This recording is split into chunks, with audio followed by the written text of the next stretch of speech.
Hello everyone and welcome to another FPL video on the channel. In this one we're going to be taking a look at how we did in double game week 25. Now the double game week is not officially over yet. There are still 2 games to go. That is Arsenal versus Everton and Liverpool versus Wolverhampton Wanderers. So, there are some big games to be made, but nonetheless, let's take a look at how we did. So this is how we ended up the last video. We had Kepa in net, Cucurella, Bueno, Tarkowski, Martinelli, Salah, Andreas, Odegaard, Nketiah, Haaland and Kane. Did we make any late changes? Let's have a look. So we made one change, as you can see. We brought in Renan Lodji, and it didn't really work out.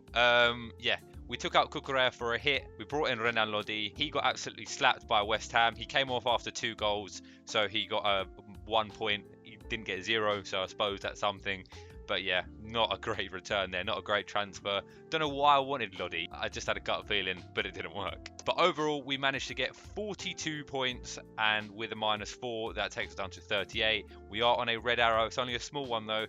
We went from 115,000 to 126,000. So Kepa walks away with a 1-pointer. They did lose again against Tottenham. Chelsea right now are in the mud.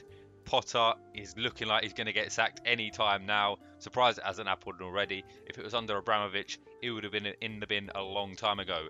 Tarkowski got a 1-pointer, did concede 2 goals against Aston Villa. That was the one we was hoping he was going to get some nice returns in, but he didn't, unfortunately.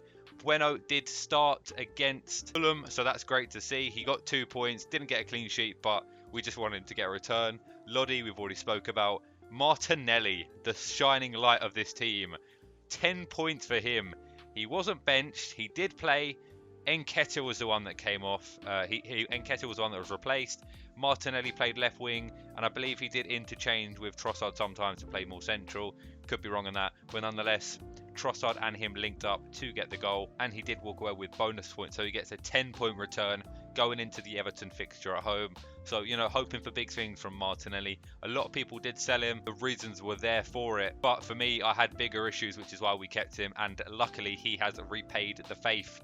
Odegaard walked away with a 3-pointer, gets the clean sheet, didn't do anything else. Andreas with a 1-pointer. Yeah, not a great return, is it? But he was one of the only people that I had playing, so we'll take it. Salah, one of the people we brought in this week. He had a double game week, walked away with 3 points in the first game, got a clean sheet, nothing else. He did hit the bar though, unfortunately, so a little bit unlucky there.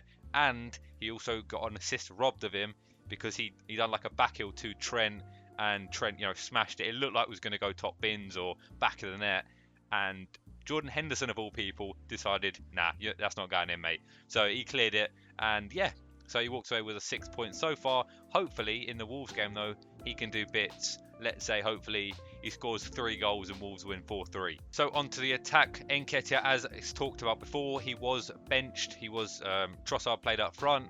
So, Nketiah came on later on. He ended up with 1 point. So, that is a bit annoying, but it is what it is. Hopefully he starts the Everton game. Haaland, when you don't captain him, he comes up big. 10 points for Erling Haaland. He got a goal and an assist, so a great return for him. Unfortunately, Haaland returns when you don't captain him are detrimental to your team. They're a negative. Regardless of what he gets, it's a bad thing. You lose rank more than you gain. And then Harry Kane, 6 points for him. Scored against Chelsea. Nice one, Harry. And so that's the team. We got 42 points, as I said, with a -4. So hopefully when the rest of the games are played, we have Bueno, Tarkowski, Mo Salah, Odegaard, Martinelli and Eddie Nketiah to play. Quite a few players. Hopefully we can end the week with a green arrow. Maybe even push into the top 100k if Salah does the business. So now we're going to take a look forward into game week 26. All teams are back in action. It's not a double game week, it is a single game week. So what we're going to do now is we're going to take a look at some potential transfers in. First player we are considering bringing in is Mitoma from Brighton. Now at 5.3 million, he's very cheap. I would bring him in for Andreas. I currently have, I think I have 1.7 million in the bank. I could be wrong on that. Could be a little bit more, could be a little bit less. But nonetheless, we have enough money to go from Andreas to Mitoma. So I think that's a nice option. He does have, some good fixtures coming up. He has West Ham. Then he has a double game week in 27 of Leeds and Crystal Palace. He blanks in 28. You know, that is a blank game week, so quite a few teams do blank in that. And then he has another double game week in Brentford and Bournemouth. So, you know, some fantastic fixtures for Mitoma. He's 11.7% owned in FPL, you know, so he's not that highly owned, you know, only 10% of the game. 5 goals, 3 assists for him. He did start playing for Brighton a lot later on, so that's why it would be a lot higher, I'd imagine, with the form that he's been in. And he's got a total points of 71. So, you know what, for how cheap he is, for the impact that he has on Brighton, for the team that Brighton are, you know, they do score goals. I think he's a great option to replace Andres Pereira, who, you know, is basically a permanent bench fixture for me. So the next player we are looking at is Ivan Toney. Now, he's someone that's featured in my team this season quite heavily. You know, I've had him quite a few times. He scored a lot of goals for me, and he scored a lot of goals this season. As you can see, he's got 14 goals this season and 3 assists, which is a great return. He's 7.6 million. He did drop in price, I think, recently. So, you know, it's not a bad price for him. He's on penalties. He's nailed on, and the fixtures they have are not too bad. So like Mitoma, he's interesting to me because he has 2 double game weeks coming up in the next 4 weeks. He does blank in 28 though, so take that in mind. So the first fixture he has is Fulham at home, then he's got Everton and Southampton both away from home, and then a blank in 28, and then in 29 he has another double, which is Brighton away and Man United away. Now the only issue with the fact that he's got 2 double game weeks is that they're all away from home. So, you know, you could take that as quite a bit of a negative, but nonetheless, it is still a double game week in both ones, so you can't take that for granted. Now, Toney is owned by 27.3% of the game. You know, over a fourth of the game owns Ivan Toney, and for good reasons. You know, he does still have the gambling issues, you know, looming over his head, but I don't think that's gonna, you know, I don't think he's gonna get a ban anytime soon. But you know what, I could be wrong. So he has 122 points, you know, so he's up there in the scoring rank. So, you know, he's had a massive season, Ivan Toney, and I do expect that to continue because Brentford are on excellent form right now. So for 7.6 million, I think he's a good option for me to replace Eddie Nketiah. And the final player we're looking at is Ollie Watkins. Now, Ollie Watkins is on scintillating form right now. I think he's got 5 goals in a row, which is the first ever time an Aston Villa player has done that. So, you know, shout out to Ollie Watkins. He's on great form. 7.2 million. He's on penalties. He's nailed on. He's a great option right now. He plays Crystal Palace at home, which is a good fixture. West Ham away from home. I suppose it's not terrible. Then he's got Bournemouth at home. He does play in 28. So if you're not planning on free hitting or, you know, the wild carding before that, etc., then, you know, this could be a good option if you want to make the transfers in early doors to, you know, not use as many hits to get in for 28. So yeah, Bournemouth at home is a great fixture in game week 28. Then he has a double in 29 of Chelsea away from home and Leicester away from home. So I think he's got great fixtures coming up. He's on great form. He's low owned. He's 6.2% owned. You know, so he's a differential. And if he's bagging goals like he has been recently, it could be a great option to get you moving up on the ranks. So far this season, he's got 8 goals and 5 assists, and he has a total points tally of 100 points. So yeah, I think Ollie Watkins is a great option. I like to say that form over fixtures, you know, so you could say that he's a better option than Ivan Toney because he's on much better form at the minute. You know, 5 goals in a row, you cannot complain with that output. But yeah, I think Watkins is a great one moving forward, and he's someone that I'm definitely going to be looking to get in probably before 28. But it is kind of tight because I do have a lot of the money in the big boys up front. You know, we've got Kane, Haaland, and then Nketiah. Nketiah is the only one that I really want to replace. So it's whether I want to get Toney or I want to get Watkins. There is also another option, and that is Kelechi Iheanacho. I've not done a stats board on him. Kelechi Iheanacho is a good option, right? I think he's main man up front for Leicester now. However, for me, with the loss of Maddison, I'm not sure when he's back, but if Maddison's not back anytime soon, I'm not going to go anywhere near Kelechi Iheanacho. And that Iheanacho has been scoring goals recently. You know, Leicester have been scoring goals. They look a lot better at the moment. However, with the loss of Maddison, they're not going to be anywhere near as creative. He is their main output for creativity in that central, you know, the attacking midfield position. And so without him in the side, it is a massive miss. You know, against Arsenal, they created absolutely nothing. I think they managed an output of 0.1 expected goals or something like that. It was very, very low against Arsenal. And, you know, that's not only due to Maddison, but, you know, he's a massive factor in that. So that's why Kelechi Iheanacho is probably not as good as an option as Ollie Watkins. But I think he will be lower owned than Watkins and Toney, so he's a bigger differential. So let's take a look at how we're lining up in game week 26. As you can see, we've got Kepa in net. Now, of course, he has been in my team for a very long time now. Leeds at home, would be a great fixture if you could trust Chelsea. But at the minute, under Potter, they look absolutely dog water. However, I think this is a good fixture to turn it around. I do think there's a good opportunity that they can keep a clean sheet in this match, so hopefully they do that. Then we've got Tarkowski at centre-back, Nottingham Forest away from home.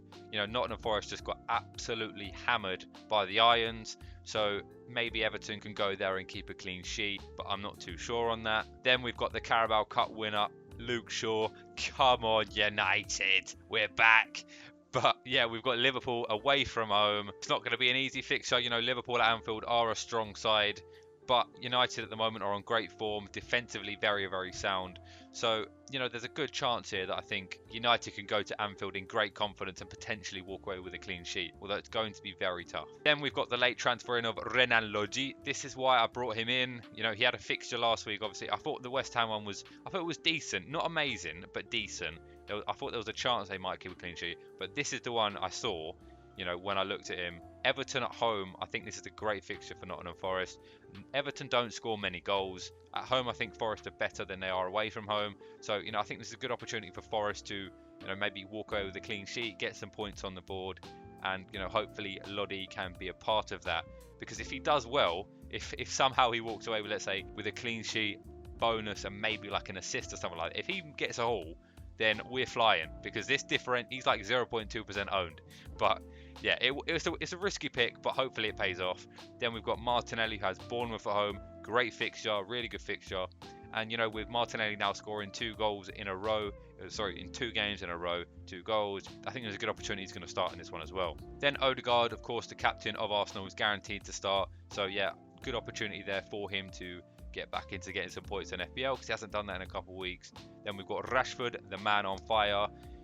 He got a dubious goal in the Carabao Cup final. Some saying I believe it went down as an own goal in the end, but nonetheless, Rashford's still on fine form.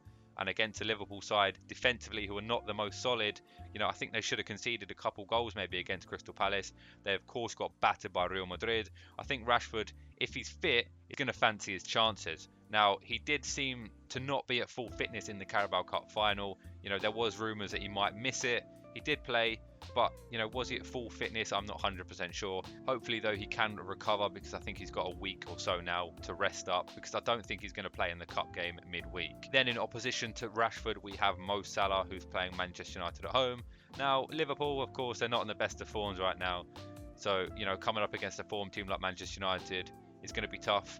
But, you know, the rivalry there is going to spare him on. So hopefully Salah does absolutely nothing, walks over with 2 points and gets absolutely battered. That's what we all want to see, right? Well, at least I do. Then we've got Harry Kane up front, Wolves away from home. Harry Kane could score against anyone. Tottenham, you know, maybe now they're going to go on a run. Big boost against Chelsea, beating them. Boost the confidence, but it would be a typical Spurs thing to beat Chelsea and then go and lose to Wolverhampton Wanderers, wouldn't it? Then we've got Eddie Nketiah. Hopefully he can find his place back in the team up front, because against Bournemouth it is a plum fixture for him. He's going to get chances. He usually does every game, so hopefully he can just bag them, because I think this is a good opportunity for him to go and get a couple goals. And the final player in the team is, of course, Erling Haaland. He's got the armband for me currently, although Newcastle is going to be a tough fixture, but I think Erling Haaland is just inevitable when Man City are on it and when Erling Haaland gets the chances. So onto the bench, we've got Ward against Southampton away from home. Now defensively, Leicester don't look great, so unfortunately Ward's not that much of an option, but the fixture is okay. Then we've got Trippier at Man City away from home. Now, I don't expect Newcastle to keep a clean sheet, which is why he's on the bench. Then we've got Andreas, who has Brentford away from home. Not really interested in starting Andreas. You know, we played him against Wolves at home. He didn't do anything. Don't expect him to do anything against Brentford away from home. Then we've got Hugo Bueno, who has Tottenham at home. You know, I'm glad that he's got his spot back, but he's also got his spot back on the bench. That's how we're looking for game week 26. We're getting to the business end of the season now, 26 game weeks in, so hopefully we can continue flying up the ranks and get into the top 100k soon enough. Now, I'm not guaranteed to make any transfers this week. I am looking at a load of options, but I could just double up on the transfers in next week instead of making them this one. If I did bring in Matoma, he'd probably get the start over someone. That's the issue though, I'm not sure who. I'm going to save Nketiah for this game. He'll play for me in this one, and then I'll probably move him on next game week for Ivan Toney, who does have the double game week or I could go to Ollie Watkins. I'm undecided, but the double game week is swaying it for me. So thank you guys so much for watching. If you did enjoy, please consider dropping a like and subscribing. We are on the road to 500 subscribers, so any subscription would be truly appreciated by me. And if you guys need any FPL tips or advice, please leave a question in the comment section down below, and I'll try to get back to you with the best of my advice. But thank you guys so much for watching. Hope you enjoyed, and I'll catch you all next time. Cheers guys.